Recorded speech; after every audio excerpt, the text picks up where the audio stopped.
कि मुझे साथ ले लो।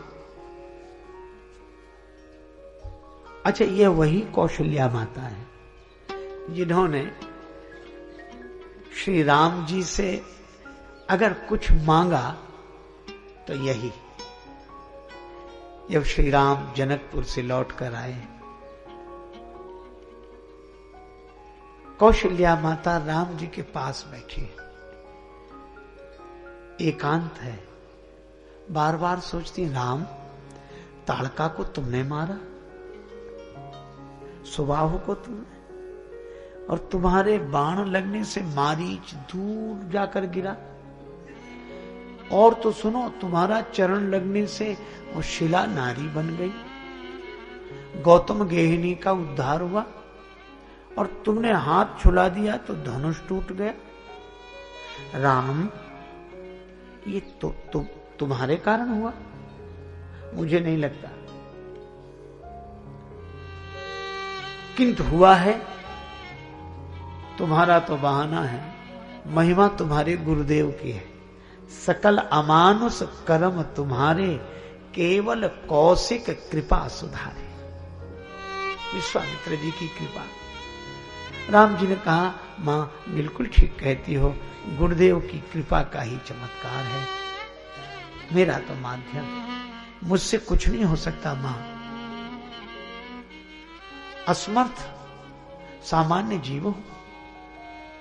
अब कौशल्या जी अचानक चौंक गई, जैसे कोई सोते से जाग जाए। अरे तुम तो वही हो, भय प्रगट कृपाला दीन दयाला। और मुझे याद आ रहा है आपका चतुर्भुज स्वरूप, शंख चक्र गदा पद्म धारण किए हुए वह भुवन मोहन रूप, और वह भी याद आ रहा है बाल्यकाल में दिखरावा माता ही निज अद्भुत रूप अखंड। राम, तुम तो परमात्मा हो, स्वरूप से परमात्मा हो, रूप से मेरे पुत्र हो, तो पुत्र रूप से तो मैं तुम्हें आशीर्वाद देती हूं, पर परमात्मा के स्वरूप से मैं प्रार्थना करती हूं कि सभी ब्रह्मांडों के अधिपति तो तुम ही हो ना, तो इस ब्रह्मांड के ब्रह्मा भी तो तुम्हारा कहना मानते होंगे। हाँ, तो राम जी बड़े संकोची। राम, संकोच न करो, मैं यह कहती हूं कि इस ब्रह्मांड के ब्रह्मा से कह दो एक काम करे। क्या? कौशल्या माता कहती हैं, राम, जो दिन तुम्हें देखे बिना बीत गए, ब्रह्मा जी उन दिनों को मेरी आयु में सम्मिलित न करें।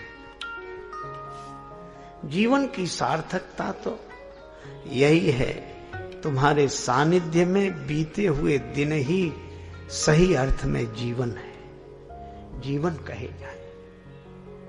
जो माता यह वरदान मांग रही थी, उस मैया को यह दिन भी देखना पड़ा कि श्री राम 1-2 दिन के लिए नहीं, 14 वर्ष के लिए बन जा रहे हैं।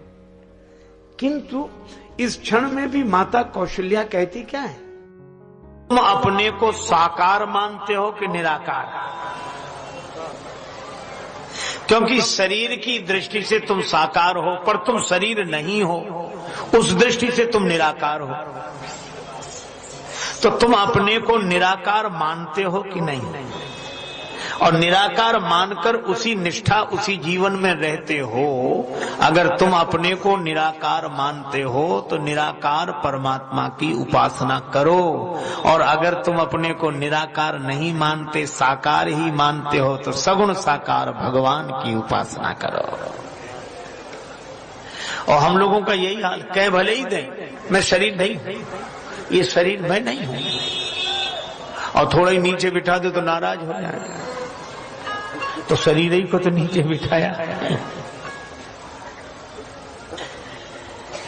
एक सज्जन कह रहे थे, हमें जब से ज्ञान हुआ तब से हमने भगवान की पूजा बंद कर दी। तो हमने कहा कि इससे तुम पहले ही अच्छे थे जब ज्ञान नहीं हुआ था। बोले पहले तो हम प्रणाम करते थे, अब नहीं करते। अच्छा देखो कितनी अज्ञान की बात, ये ज्ञान नहीं है। अच्छा पहले झुकता कौन था? बोले सिर झुकता था। तो हमने कहा तुम सिर हो, तुम तो शरीर ही नहीं हो। तो सिर पहले भी झुकता था, सिर अब भी झुकता रहे तो क्या फर्क पड़ता है? तो अपने को निराकार माने तो निराकार स्वरूप परमात्मा की उपासना करें। और अगर हमें लगता हो कि हम ये हैं, उठने बैठने वाले हैं, खाने पीने वाले हैं और हम यही हैं, तो हमारे भगवान भी ऐसे ही हैं, इसी तरह हैं। और भगवान ने इतना बढ़िया काम किया, मैं तो कहता हूं कि भगवान की अनोखी कृपा है। ऐसी कृपा कहीं किसी पर नहीं हुई होगी जो हम भारतवासियों पर हुई है। एक छत थी, छत के ऊपर एक सज्जन खड़े थे, सीढ़ी लगी हुई थी। वो कहते थे तुम्हें हमसे मिलना है, ऊपर आ जाओ। लोग उस सीढ़ी में केवल 2 पाए थे, पर चढ़ना कठिन था। एक पांव, दूसरा पांव, फिर ऊपर तक पहुंच जाते। कितना बढ़िया संकेत है। भगवान यही तो कह रहे हैं कि जिस ऊंचाई पर हम हैं उस ऊंचाई के किनारे सीढ़ी लगी है, साधना की सीढ़ी। 2 पाए हैं, नाम और रूप। तुम नाम रूप से ऊपर उठकर आ जाओ तो हमें पालोगे। तुम नाम रूप को छोड़ो, फिर देखो कौन कहां है। नाम रूप से ऊपर उठकर आ जाओ, हमारे हृदय से लग जाओ, तुम हमें पालोगे। तो बड़े बड़े पुरुषार्थी गए, कुछ पहुंच भी गए, पहुंचे तो भगवान ने अपने से मिलाकर एक कर लिया। लेकिन कुछ भक्तों ने कहा कि हम तो चढ़ ही नहीं सकते, इस सीढ़ी पर गिर जाएंगे। भगवान ने कहा भाई गिरो या जो कुछ करो, उपाय तो यही है हमसे मिलने का। तो एक भक्त ने कहा कि प्रभु एक बात पूछे क्या? का इस सीढ़ी का उपयोग क्या केवल चढ़ने के लिए होता है,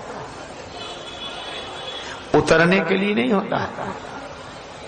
भगवान ने कहा सीढ़ी तो दोनों ही काम करती, उतरने के लिए भी होता है। तो भक्तों ने कहा कि एक काम करें प्रभु, क्या अगर हम सीढ़ी से ऊपर आप तक नहीं आ सकते तो आप ही इस सीढ़ी से नीचे उतर आइए तो मिलना हो जाए। तो जब कोई जीव नाम रूप से ऊपर उठकर परमात्मा तक नहीं पहुंच पाता, तब भगवान ही उस नाम रूप का आश्रय लेकर नीचे उतर आते हैं। और जब भगवान सगुण साकार होकर नाम रूप लेकर प्रकट हो जाते हैं, तब ऊपर चढ़ने और आने जाने की जरूरत क्या है? फिर तो श्री अवध में भगवान का दर्शन करें। तो हमने ये कथाएं सुनी स्वामी राजेश्वरानंद जी महाराज द्वारा। बहुत ही सुंदर तरीके से इन कथाओं का वर्णन उन्होंने किया है। उम्मीद है आपको ये कथाएं बहुत पसंद आई होंगी। अगर आपको ये कथाएं पसंद आई हैं तो चैनल को सब्सक्राइब कीजिए, वीडियो को लाइक और शेयर कीजिए, ताकि इस तरह की प्रेरक और हास्य कथाएं हम आपके लिए लेकर आते रहें। आपका बहुत बहुत धन्यवाद।